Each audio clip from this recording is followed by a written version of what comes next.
Hello and welcome to another Demon 212 VC review. Today I'm going to take a look at Harvest Moon on the SNES. If you've never played the game before, it's a bit like Sim City mixed with Animal Crossing. If you've never played those two before, it's a farm simulator.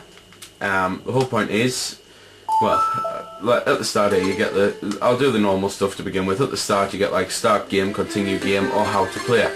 The how to play is a bit like a video demo, which I could cheat and just show you that and describe the game while it's going on, but I am actually just going to show you the game. I'm going to continue because at the start the whole point is you get thrown into this farm, and then you have to go to the city, and then literally the whole point of the first hour to 2 hours of the game is you have to walk around talking to absolutely everyone, getting all of the items that they want to give you so that you can actually go to the farm. And it's one of those things where it took me ages to work out that you have to talk to some of the people 2 times so that they give you the item. So I literally wandered around for 3 hours wanting to kill myself because I was that bored because I couldn't find the person to talk to. So that's just a little hint and a heads up for you. In the house that you've got on the farm, you've got like the TV, which you can view the weather report on, so you know whether or not it's going to be a good day to plant things or not.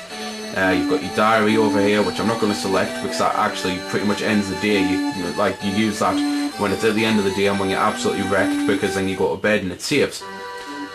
You can also have to buy food and the likes to sustain yourself because working on a farm is pretty hard. At the start you've got all these weeds that you have to pluck out and all these rocks that you have to pick up and either break, or you can be cheeky and pick up the smaller rocks and throw them into these little water ponds here, which it doesn't actually punish you or anything for doing that, so that's pretty much the fastest way to do it. However, the big rocks you have to get the massive hammers, which are available a bit later on in the game, so you can smash them in half. So the reason I'm showing you this is because it's not one of them things where it's particularly interesting to watch someone constantly walking around picking up hundreds and hundreds of weeds, so this file I've already done all that. And yes, it was as boring as it sounds. Unfortunately, while I am a huge fan of Animal Crossing, I can't really get into this game because it seems like all the parts of Animal Crossing that I don't like, because this is pretty much all you have to do on your farm. Obviously this is the wilds here, so I don't have to do it here, but you'll be walking around holding the B button constantly to run, and then constantly pushing A, like double tapping A all the time, so that you can pick up and throw the weeds the fastest. Then you can pick up the rocks and throw them into the water the fastest. So for the bulk of the game, for the start, it's going to seem really bad and really boring, but it's one of those where you have to persist with it. Basically after you've done all that, you can then start working on talking to the people, learning how to create your farm, learning how to care for it and the likes, and start raising money for funds for animals and for crops and stuff like that. Because obviously, it being a farm simulator, you have to get out your hoe, you have to then dig dirt in the ground, which I'll just show you, try and show you as fast as I can here, going into it. Because I believe I should have my hoe selected, although every now and then your character will just eat the food that you've got, even if you haven't told them. But here's my hoe, and the whole point is you have to walk around and then dig all the holes, then you have to get the seeds and plant the seeds. Sometimes you'll find hidden things like that there's a berry of power, so obviously that'll give you more strength. This here is a mole, which you can be evil to it and just throw it. You can find money sometimes, so it's one of them things where digging, even though it seems really boring, it does actually pay off, quite literally, because as I say, you can sometimes get money from it. So then you have to go to the markets, and then you have to buy the animals that will go into your barnyard, I believe it would be called. I'm not really that big on farming talk and the likes. And basically the whole point is you then have to care for your animals, you have to feed them, you have to water them, you have to milk them, you have to get the eggs from them, you then sell the milk, you sell the eggs. It is, as I say, a farming sim. I don't really know what else I could actually say about the game, and unfortunately I can't pretty much show you it, because the game is one of them that it takes that long to do anything. I'd go through about 7 camera batteries worth of video footage, and Panda would have a full 80 gig hard drive worth of Harvest Moon footage that he'd have to edit from. It takes absolutely tons of time to actually play this game.